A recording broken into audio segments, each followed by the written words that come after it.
নিশ্চিত অতীত অনেক ভালো ইতিহাস আছে, বাট গত 15 বছরে তার যে ইতিহাস সেটা পৃথিবীর সবচেয়ে জঘন্যতম ইতিহাস। এবং সর্বশেষ যে শাসক জনগণের উপরে গণহত্যা চালিয়ে বিদেশি আর্মি ইন্টারভেনশন করে ক্ষমতায় থাকতে চায়, তার মতো দেশদ্রোহী প্রধানমন্ত্রী এবং সেই ফ্যাসিস্ট রাজনৈতিক দল বাংলাদেশে কোনোভাবেই রাজনীতি করতে পারে না।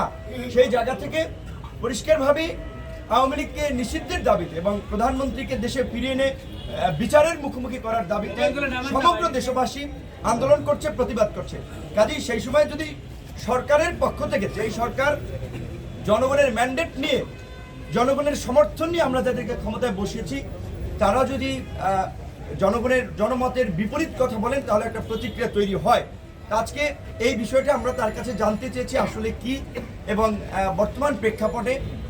তিনি পরিস্থিতিকে কিভাবে দেখছেন, আমাদের কাছ থেকে কি সহযোগিতা চান এবং আমরা কি চাই তার কাছে। সেখানে তিনি পরিষ্কারই বলেছেন যে আসলে তার বক্তব্য হয়তো মিসকোট হতে পারে কিংবা বিকৃতভাবে প্রচার হতে পারে, কিন্তু তিনি নিজেও একজন এই জালিম সরকারের দ্বারা ভুক্তভোগী হিসেবে আমাদের কাছে উপস্থাপন করছেন যে আপনি সেনা একজন উচ্চপদস্থ কর্মকর্তা অনেক দিন